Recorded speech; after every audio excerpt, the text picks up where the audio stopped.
दोस्तों, आज आपको हिंदी सिनेमा पर लिखी गई एक बहुत अद्भुत किताब के बारे में बतला रहा हूँ। यदि आपने इसे पढ़ा है तब तो आप इसके महत्व को जानते ही हैं, पर वे हजारों हजार जिन्होंने इस किताब को नहीं पढ़ा है, हम चाहते हैं कि वो इस किताब को जरूर पढ़ें।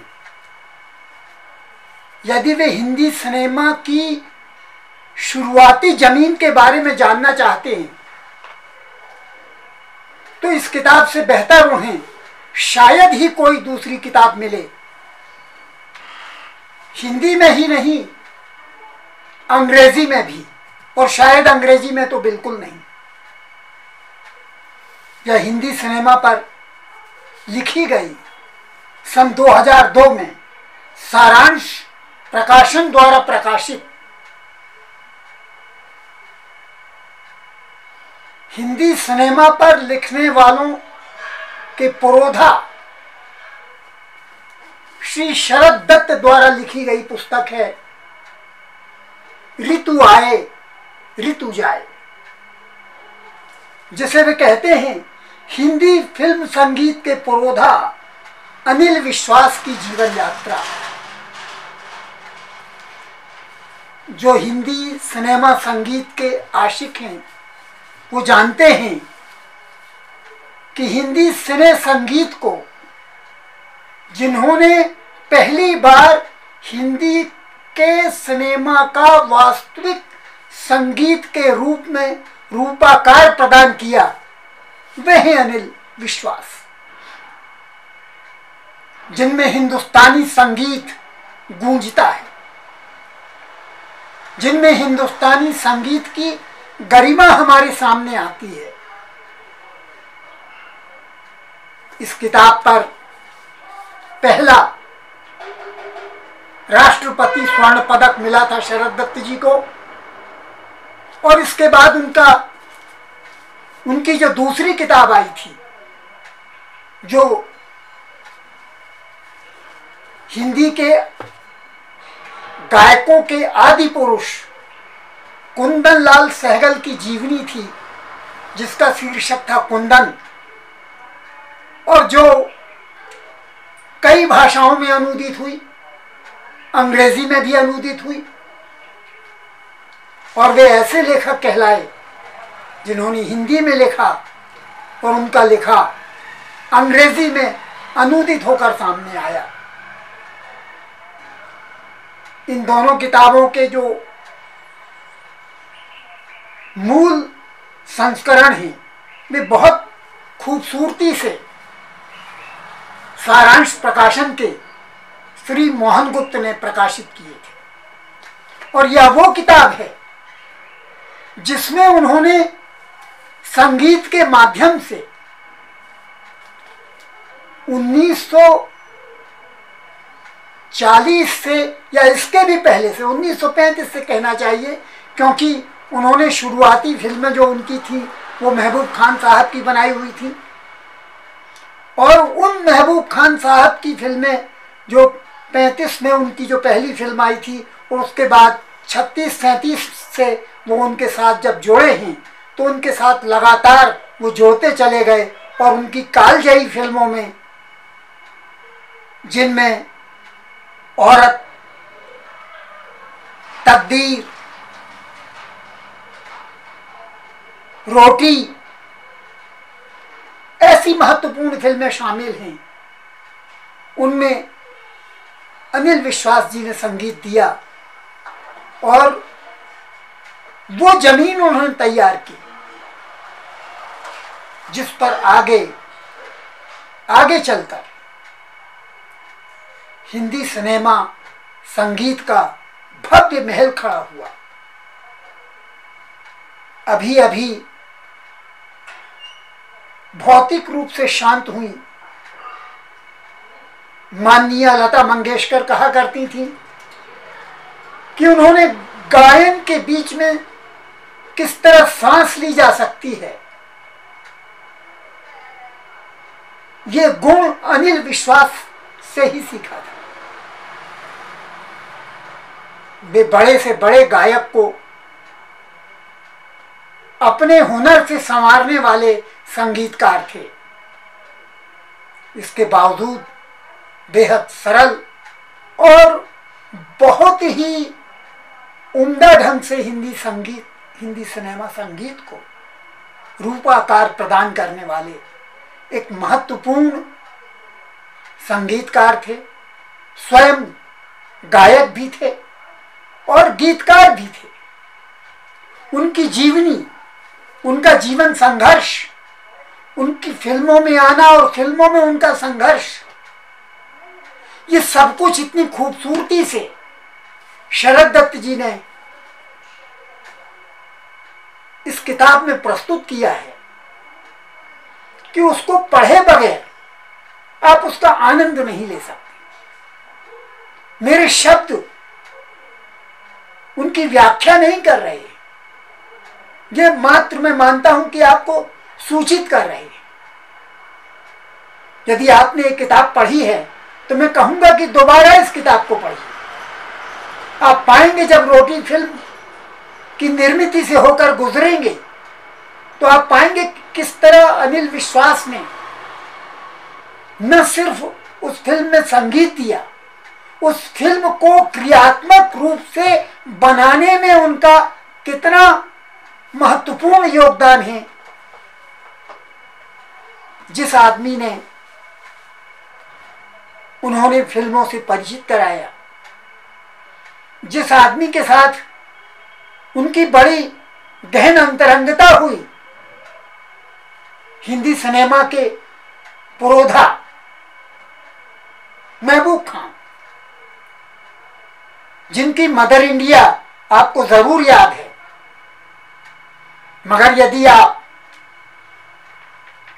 मदर इंडिया को जानते हैं तो मैं फिर कहूंगा कि आप मदर इंडिया से पहले 1940 में बनाई गई महबूब खान की औरत जरूर देखें। वह फिल्म जिसके आधार पर मदर इंडिया का निर्माण हुआ और एकमात्र ऐसी फिल्म है औरत जिससे बेहतर रूप से जिसका पुनर्सृजन किया और उसी आदमी ने किया जिसने पहली बार बनाई थी। महबूब खान साहब की मदर इंडिया ऐसा कौन है सिनेमा प्रेमी जिसने नहीं देखी है? पर शायद महबूब खान खुद जानते थे और कहीं कहीं उन्होंने इस बात का उल्लेख भी किया है कि यह मदर इंडिया दूसरी बार उसी कहानी पर बनाई गई थी जिस कहानी पर उन्होंने 1940 में सरदार अख्तर को नरगिस की भूमिका जो मदर इंडिया में थी वो देते हुए औरत नामक फिल्म बनाई थी और जिसके संगीतकार अनिल विश्वास थे। जो पुराने संगीत प्रेमी हैं वो आपको बताएंगे कि औरत का संगीत मदर इंडिया के संगीत से 21 ही था, 19 नहीं था। आज जरूर औरत का संगीत सुनाई नहीं देगा, परंतु औरत का जो संगीत था, औरत के जो गाने थे, जिनको गाने के लिए बड़े सिद्ध गायक नहीं थे, जो फिल्म के अभिनेता थे, उन्हीं ने उन गानों को अधिकांश तौर पर गाया था, जिनमें स्वयं अनिल विश्वास भी उस फिल्म के गायकों में थे। मगर यदि आपने मदर इंडिया देखी है और आज सचमुच सिनेमा से मोहब्बत रखते हैं, हिंदी सिनेमा से मोहब्बत रखते हैं, तो मैं कहूँगा कि आप जरूर देखिए 1940 में महबूब साहब के द्वारा बनाई गई औरत, जिसमें सुनील दत्त वाली भूमिका उस समय के बेहद मशहूर अभिनेता और मुख्य रूप से खलनायक की भूमिकाओं में आने वाले याकूब साहब ने की थी। जो भूमिका राजेंद्र कुमार ने की वह आज के प्रसिद्ध अभिनेता गोविंदा के पिता अरुण आहूजा ने की थी। उस समय के तमाम जो मुख्य कलाकार थे वे औरत में थे। और खास बात है कि मदर इंडिया में महबूब ने उनमें से किसी भी कलाकार को 17 साल बाद नहीं चुना था, सिर्फ और सिर्फ एक कलाकार को छोड़कर, और वह कलाकार था कन्हैयालाल। 1940 की औरत में कन्हैयालाल ही सुखी लाला थे और 1957 की मदर इंडिया में भी कन्हैयालाल ही सुखी लाला थे। और जब आप दोनों फिल्में यदि आपने देखी हैं तो आप पाएंगे कि तय कर पाना मुश्किल है कि वे मदर इंडिया में ज्यादा बेहतर थे कि 1940 की औरत में ज्यादा बेहतर थे। आप तय नहीं कर पाएंगे। अद्भुत अभिनय किया है सुनील दत्त ने मदर इंडिया में, मगर आप जब याकूब को देखेंगे औरत में तो आप ये तय नहीं कर पाएंगे कि याकूब ज्यादा बेहतर थे या सुनील दत्त ज्यादा बेहतर थे। मुझे सिर्फ और सिर्फ इसमें तुलसीदास ही याद आते हैं जो लिखते हैं कि को बड़ छोट कहत अपराधू। आप कह नहीं सकते कि किसने बेहतर किया है और किसने कमतर किया है। दोनों अद्भुत हैं, अद्भुत हैं दोनों।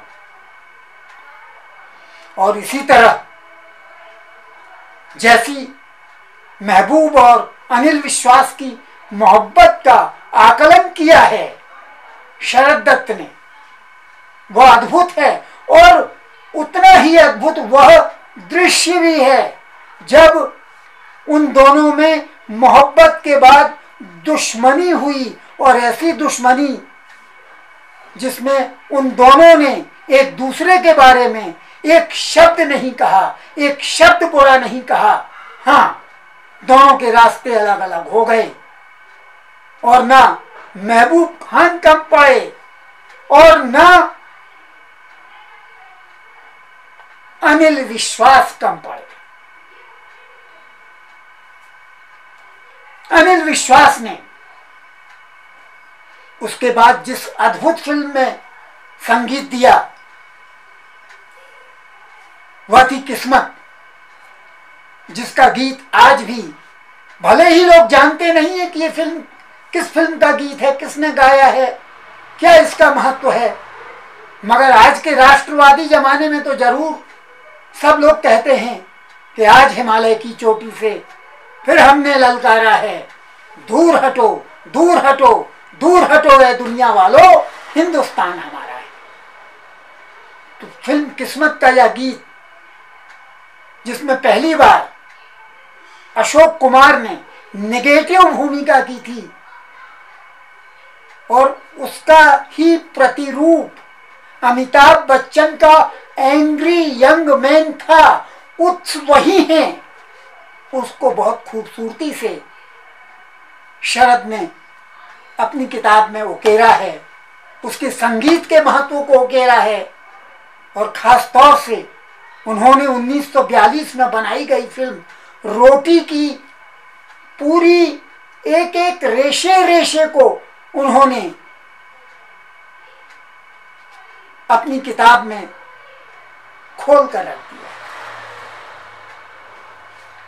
इसमें कई खंडों में लिखी गई इस किताब में उन्होंने उनके जीवन के संघर्ष को, उनके जन्म और आसपास के परिवेश को, उनके बंबई में किए गए संघर्ष को, उनकी फिल्मों के उत्कर्ष को, उनकी संगीत की साधना को और उनके कवि और गीतकार रूप को भी उन्होंने एक खंड में व्याख्यायित किया है। ऐसा ही नहीं, इसमें उन्होंने सैकड़ों चित्र भी दिए हैं जो दुर्लभ चित्र हैं, जिनमें आप उस जमाने के संगीतकारों को, गीतकारों को, गायकों को और बाद में सैकड़ों सैकड़ों लोगों को पाएंगे इसमें अनेक अनेक चित्र हैं जिन्हें बहुत खूबसूरती से न केवल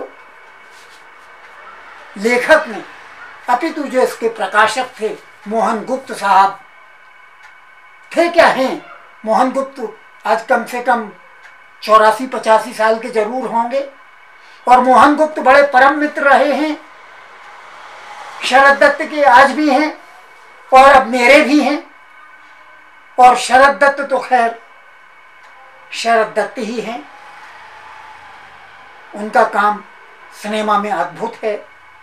यदि आप सचमुच सिनेमा के प्रेमी हैं तो मैं कहता हूं कि आप इस किताब को पढ़े बगैर सिनेमा के सच्चे आशिक नहीं हो सकते। शुक्रिया दोस्तों, शुक्रिया, बहुत बहुत शुक्रिया।